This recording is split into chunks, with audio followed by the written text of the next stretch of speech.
Minister, myself and Deputy John Brady requested this debate at the Business Committee on Amnesty International's utterly damning report that Israel is a state that is operating a system of apartheid, and in doing so are committing crimes against humanity, and call for sanctions to ensure that that system, that inhumane and inhuman system, is dismantled. Now, we called for this debate prior to the barbaric invasion of Ukraine by Vladimir Putin. And all of us have rightly condemned the crimes against humanity that are being committed by Vladimir Putin in Ukraine. And the government has moved instantly, within 5 days, to sanction Putin's regime and take urgent action.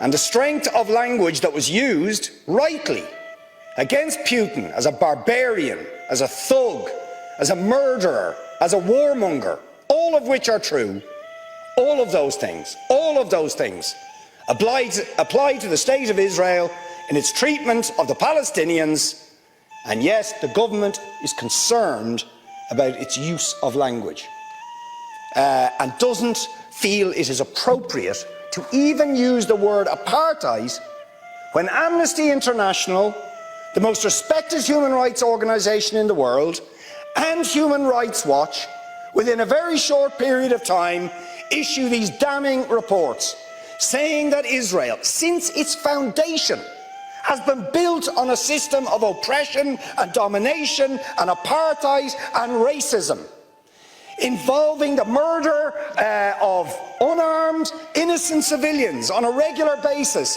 arbitrary detention and imprisonment, land annexations, the displacement of people, the denial of basic fundamental rights to 6 million Palestinians who are displaced outside Israel and the occupied territories, to the right to their return to their homes, to the illegal blockade of Gaza, which has left, as they say in the report, Gaza in a permanent state of humanitarian crisis, denying people access to food, to water, and treating the Arab population as a whole, the Palestinian population as a whole, as an inferior race. I mean, it doesn't get stronger than this. And yet you want to be careful about your language. You're happy to correctly use the most strong and robust language to describe the crimes against humanity of Vladimir Putin, but you will not use the same strength of language when it comes to describing Israel's treatment of the Palestinians, when it is now being documented and detailed by two of the most respected human rights organisations in the world, and indeed has been alleged by dozens and dozens of non-governmental organisations, and to be honest, anybody who looks honestly at the decades of brutal, inhumane persecution of the Palestinians, successive assaults on Gaza, the annexation of their land and territory, the systematic application of apartheid rules, you don't want to even use the word apartheid. Never mind sanctions. 5 days sanctions against Putin and his thugs, 70 years of oppression by the Palestinians, and it wouldn't be, what was the word you used? It wouldn't be helpful to impose sanctions. Amnesty International are calling for Israel to be referred to the International Criminal Court for crimes against humanity. Will you support it? They are calling for targeted sanctions against Israeli officials who are perpetuating the system of apartheid, just exactly the same types of sanctions you've just initiated against Vladimir Putin. Will you support it? And I think the answer is clearly you're not going to.